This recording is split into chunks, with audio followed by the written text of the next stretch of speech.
ரசூலுல்லாஹி ஸல்லல்லாஹு அலைஹி வஸல்லம் அவர்கள் சொல்லுகின்றார்கள், இன்னல்லாஹ அஸ்ஸ வஜல், உயர்ந்தோனாகிய அல்லாஹு தஆலா சொல்லுகின்றான், அதாவது அல்லாஹு தஆலா உயர்ந்தோனாகிய அல்லாஹு தஆலா ஹர்ரம அலைக்கும், உங்களுக்கு அல்லாஹு தஆலா சில விடயங்களை ஹராமாக்கி இருக்கின்றான், தடுத்து இருக்கின்றான். அந்த ஹராமாக்கி இருக்கக்கூடிய அம்சங்கள் 4 ரசூலுல்லாஹி ஸல்லல்லாஹு அலைஹி வஸல்லம் அவர்கள் சொல்லுகின்றார்கள். அதிலே முதலாவது அம்சம் ரசூல் ஸல்லல்லாஹு அலைஹி வஸல்லம் அவர்கள் சொல்லுகின்றார்கள், உக்கூக்கல் உம்மஹாத், உங்களுடைய தாய்மார்களை நோவினை செய்வது. உங்களுடைய தாய்மார்களை நீங்கள் நோவினை செய்வது, உள்ளத்தாலோ அல்லது உடலாலோ அவர்களுக்கு நோவினையை நீங்கள் ஏற்படுத்துவீர்களாக இருந்தால் அது உங்களுக்கு தடுக்கப்பட்ட அம்சம் என்று ரசூலுல்லாஹி ஸல்லல்லாஹு அலைஹி வஸல்லம் அவர்கள் சொல்லுகின்றார்கள். அல்லாஹ்வுடைய தூதர் ஸல்லல்லாஹு அலைஹி வஸல்லம் அவர்களிடத்திலே ஒரு நபித்தோழர் வருகின்றார். வந்து கேட்டார்கள், அல்லாஹ்வுடைய தூதரை, இந்த உலகத்திலே நான் மிகச்சிறப்பாக உறவு பாராட்டுவதற்கு தகுதியான ஒரு நபரை எனக்கு சொல்லித்தாருங்கள் என்று. அல்லாஹ்வுடைய தூதர் ஸல்லல்லாஹு அலைஹி வஸல்லம் அவர்கள் சொன்னார்கள், உம்முக்க, உன்னுடைய தாய் என்று சொன்னார்கள். சும்ம மன் யா ரசூலல்லாஹ், வேறு அதுக்கு பின்னாலே யார் என்று கேட்டார்கள். உம்முக்க, உன்னுடைய தாய் என்று சொன்னார்கள். மீண்டும் கேட்டால் சும்ம மன் யா ரசூலல்லாஹ், அதுக்கு பின்னால் யார் என்று கேட்டார்கள்.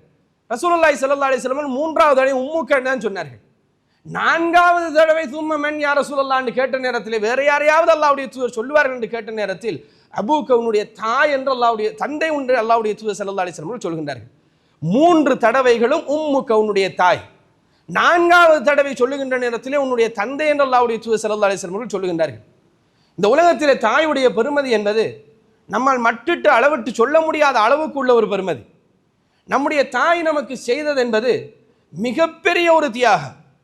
இந்த உலகத்திலே நாங்கள் பிறந்தது உண்மை என்றால் சில வேளைகளில் நமக்கு தந்தை இல்லாமல் இருக்கலாம், நாங்கள் பிறக்கின்ற நேரத்தில் தந்தை இறந்து இருக்கலாம், அல்லது நாங்கள் வளர்வதற்கு முன்னாலேயே தந்தை இறந்திருக்கலாம். தந்தையால் நமக்கு செய்யப்பட வேண்டிய கடமைகள் என்பது இல்லாத நிலைமையில் இந்த இடத்துல யாராவது இருந்தால் அது ஆச்சரியப்படுகின்ற ஒரு அம்சம் ஒன்று அல்ல. அப்படியான சந்தர்ப்பங்கள் எல்லாம் இருக்கும்.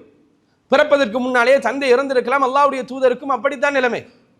பிறந்த உடனே உங்களுடைய என்னுடைய தந்தை இறந்திருக்கலாம்.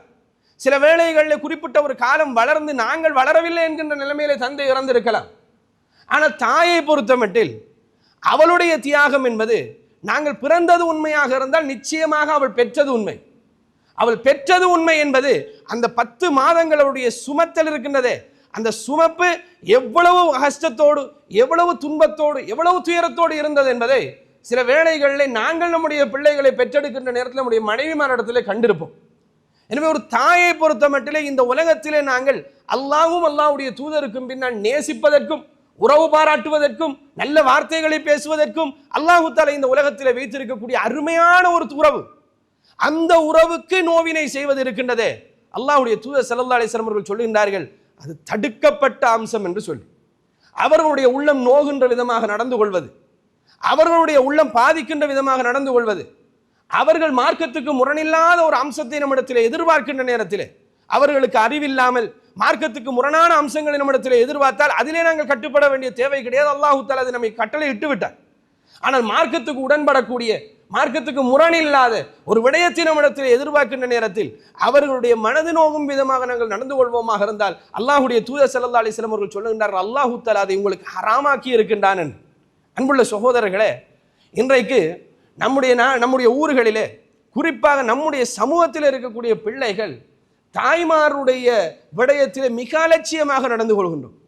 அது இந்த இடத்துல இருக்கக்கூடிய சின்ன பிள்ளைகளில் இருந்து ஒரு குறிப்பிட்ட அளவு வளர்ந்தவர்கள் வரைக்கும் தாய்மார்களுடைய விடயத்திலே ஒரு அலட்சிய போக்கு, ஒரு தாயை வீட்டிலே பார்க்கின்ற விதமும் ஒரு தந்தையை பார்க்கின்ற விதத்தையும் வைத்து பார்க்கின்ற நேரத்திலே நம்மால் அதை புரிந்து கொள்ளக்கூடியதாக இருக்கின்றது. தந்தை என்றால் அவருக்கு ஒரு மதிப்பு, தாய் என்றால் ஒரு அலட்சியம், தாயுடைய பேச்சிலே ஒரு அலட்சியம். தாய் ஒரு விடயத்தை ஒரு தடவை அல்ல 10 தடவை சொன்னதன் பின்னால் தான் அதை செய்வதற்குரிய முயற்சி எடுப்பது. முதலாவது தடவையே அவருடைய பேச்சுக்கு நாங்கள் கட்டுப்படுவோம் என்கின்ற நிலைமை இன்றைக்கு எடுபட்டு போய்விட்டது நம்முடைய வீடுகளில். நிறைய பெற்றார்கள், நிறைய பெற்றெடுத்த பிள்ளைகளை பெற்றெடுத்த தாய்மார்கள் வந்து புலம்புகின்ற புலம்பல்களை எல்லாம் இவ்வாறு தான் காணக்கூடியதாக இருக்கின்றது.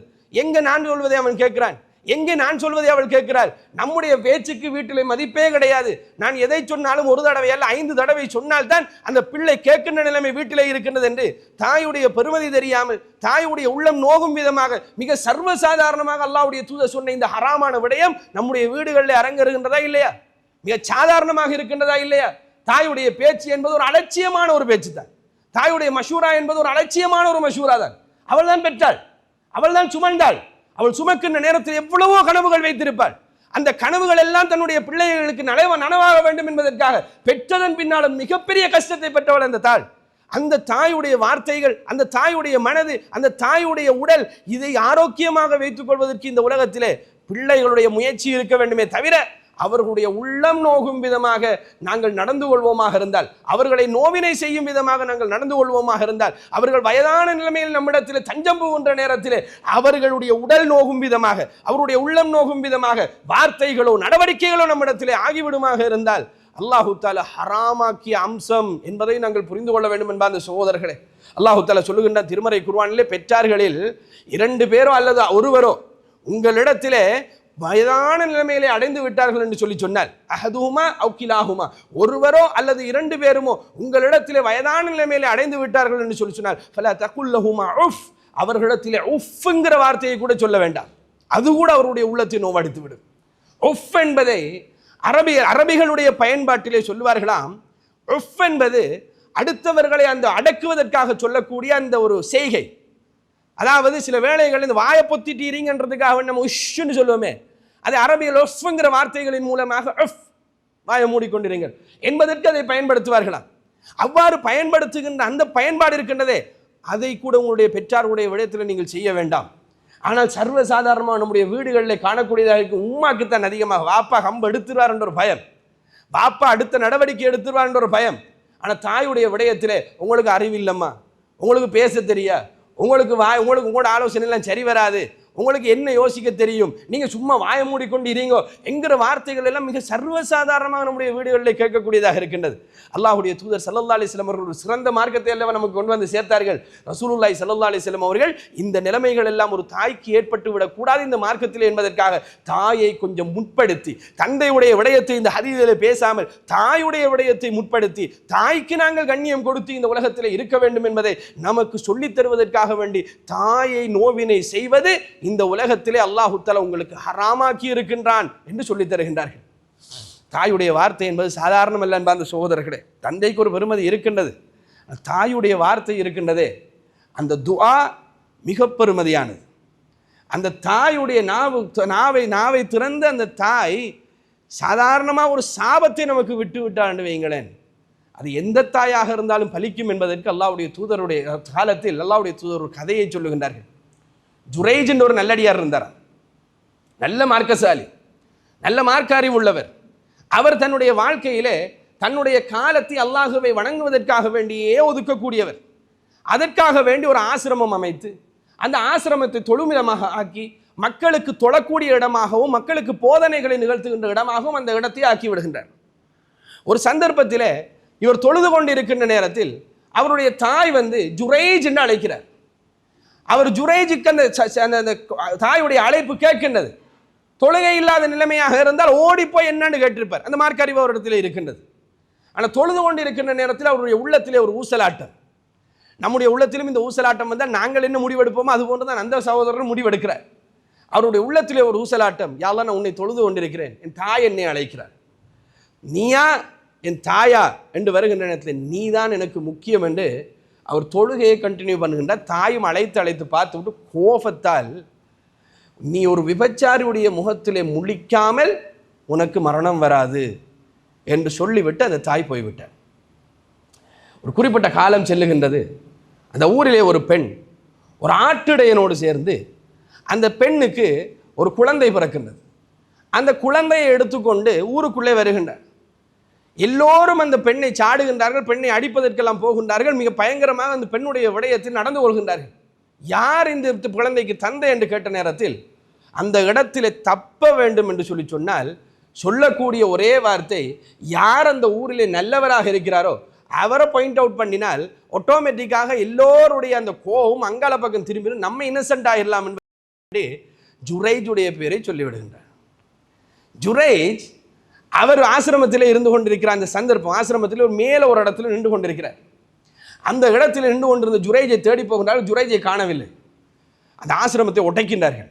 ஒட்டைச்சி தூளாக்கி விட்டு ஜுரைஜை காணுகின்றார்கள். மேலே ஒரு இடத்துல நின்று ஜுரைஜ் இறங்கி வாங்கன்னு கேட்குறாங்க.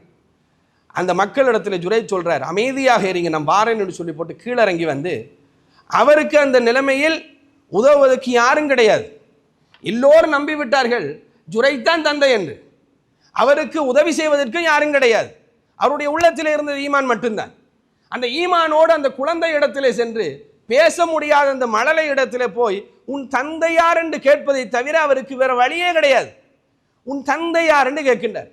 அல்லாஹு தஆலா அந்த நல்லடியாரை பாதுகாக்க வேண்டும் என்பதற்காக அந்த குழந்தையை பேச வைத்தான் என்று அல்லாஹ்வுடைய தூதர் ஸல்லல்லாஹு அலைஹி வஸல்லம் அவர்கள் சொல்லுகிறார்கள். அந்த குழந்தை இன்னார்தான் என்னுடைய தந்தை என்று சொன்னது. ஒரு குழந்தை பேசுமாக இருந்தால் நிச்சயமாக அந்த இடத்திலே எல்லோரும் அதை நம்பி விடுவார்கள். ஏனென்றால் பேச முடியாத ஒரு குழந்தை இறைவன் பேச வைத்திருக்கின்ற அந்த நம்பிக்கை இருக்கின்றது அல்லவா. எனவே அவர் பேசின உடனேயே, அந்த குழந்தை பேசின உடனே எல்லோரும் நம்பி விட்டார்கள் அந்த ஆட்டுடைய எந்தான் என்று. ஆனால் அந்த குழந்தை இடத்திலே வந்து அந்த குழந்தையை பார்த்து ஜுரைஜ் சொன்ன வார்த்தை என்ன தெரியுமா? என் தாயுடைய சாபம் பலித்து விட்டது, என் தாயுடைய சாபம் பலித்து விட்டது. தாயுடைய சாபம் என்பது சாதாரண சாபம் அல்ல. நம்முடைய வீடுகளில் இப்படி ஒரு தாயை நாங்கள் கண்டிருக்கிறோம். நம்ம எல்லாம் தொழுதுட்டு இருக்கிற நேரம், நஃபிலான ஒரு தொழுகையாக இருந்தால் கூட நம்ம எல்லாம் தொழுதுட்டு இருக்கிற நேரம் நம்மளை யாராவது கூப்பிடுவார்களாக இருந்தாலும் உள்ள தொழுதுட்டிக்குன்னு சொல்கிற அளவுக்கு மிகச்சிறப்பான தாய்மாரை நமக்கு தந்திருக்கிறார். இந்த தாயுடைய வார்த்தைக்கே அல்லாஹு தஆலா இப்படி ஒரு நிலைமையை வைத்திருக்கின்றான் என்றால், அதுவும் தொழுகின்ற நிலைமையில் இருந்த ஒரு பிள்ளைக்கு ஒரு தாயுடைய சாபம் பலிக்கும் என்கின்ற நிலைமை அல்லாஹு தஆலா இந்த உலகத்தில் ஏற்படுத்தி இருக்கின்றான் என்றால், நாங்கள் தொழாத நிலைமையில், நாங்கள் சாதாரணமாக இருக்கிற நிலைமையில், நாங்கள் ஃபோன் பார்த்து கொண்டிருக்கிற நேரத்தில், நாங்கள் டிவியை பார்த்து கொண்டிருக்கிற நேரம், அல்லது நாங்கள் யாரோடையாவது கதைத்து கொண்டிருக்கிற நேரம், நம்முடைய தாய் நம்மை அழைத்த அழைப்புக்கு நாங்கள் உடனே பதில் தராமல் அவசரமான ஒரு தேவைக்காக அழைத்து கொண்டிருக்கிற அந்த தாயுடைய நாவு சில நேரம் திறந்து நீ நாசமா போகட்டும் என்று சொன்னால் நாசமாய் போய் விடுவோம் என்ப அந்த சகோதரர்களே. இந்த ஹதீஸ் அதுக்கு ஒரு ஆதாரம். நம்முடைய தாய் இந்த மாதிரியான தாய் அல்ல. 5 நேரம் தொழக்கூடிய தாய், நம் தொழுகையை ஊக்குவிக்கக்கூடிய தாய், நம்மை பள்ளிவாசலுக்கு அனுப்பக்கூடிய தாய். இந்த இடத்திலே நாங்கள் அமர்ந்திருக்கின்றோம் என்றால் நிச்சயமாக நம்மை அனுப்பி வைப்பதிலே தாயுடைய பங்களிப்பும் இருக்கும். இந்த நேரத்தில் நம்முடைய தேவை வீட்டிலே இறுக்கமாக இருந்தால் அந்த தேவைகளை தானாக நிறைவேற்றிக் கொண்டு நம்மை இந்த பள்ளிவாசலுக்கு அனுப்பிய தாயாக அந்த தாய் இருப்பாள். அப்படிப்பட்ட தாயை பெற்ற நாங்கள் அந்த சாபத்தை பயந்து கொள்ள வேண்டும் என்ப அந்த சகோதரர்களே. அல்லாஹ்வுடைய தூதர் ஸல்லல்லாஹு அலைஹி வஸல்லம் அவர்கள் கூட கடைசியாக அந்த செய்தியை சொல்லிவிட்டு சொன்னார்கள், ஜுரைஜுக்கு மார்க்க அறிவிலே தெளிவு இருக்குமாக இருந்திருந்தால் தாய் அழைத்த நேரத்திலே தொழுகையை விட்டு போயிருப்பார். தொழுகை அல்லாஹுவா தாயா, அந்த அதாவது அந்த கம்பேரிசனே பிழை சகோதரர்களே. அல்லாஹ்வா தாயா, அதை எப்படி கம்பேர் பண்றது? அல்லாஹ்வா தாயாங்கிற கம்பேர் பண்றது இல்லை. அந்த இடத்துல அல்லாஹ்வுடைய கட்டளை என்ன? நஃபிலான தொழுகையை விட்டு தாயுடைய அழைப்பை நீ செவிமடுக்க வேண்டும். அந்த கட்டளை அவருக்கு தெரியாது. அல்லாஹ்வுடைய தூதர் சொன்னார்கள், இவருக்கு மார்க்க அறிவு இருந்திருந்தால் நிச்சயமாக அந்த தாயுடைய அழைப்பை அவர் ஏற்றிருப்பார், தொழுகையை விட்டு போயிருப்பார். எனவே தாயுடைய விடயத்தில் மிக கவனமாக நாங்கள் இருந்து கொள்ள வேண்டும். எல்லோருக்கும் தாய் இருக்கின்றார். தாய் இல்லாமல் இந்த உலகத்திலே யாரும் இருக்க முடியாது. எனவே நம்முடைய தாயுடைய விடயத்தில் மிக கவனமாக நாங்கள் நடந்து கொள்ள வேண்டும். நல்ல வார்த்தைகளை பேச வேண்டும். அவருடைய உள்ளம் புண்படாத விதமாக நடந்து கொள்ள வேண்டும். நடந்து கொள்வது அல்லாஹ் ஆதரித்தது, அல்லாஹு தஆலா தடுத்தது. அவர்களுடைய உள்ளம் நோகும் விதமாக, உடல் நோகும் விதமாக அவர்களை நோவினை செய்வதென்று ரசூலுல்லாஹி ஸல்லல்லாஹு அலைஹி வஸல்லம் இந்த செய்தியிலே சொல்கின்றார்.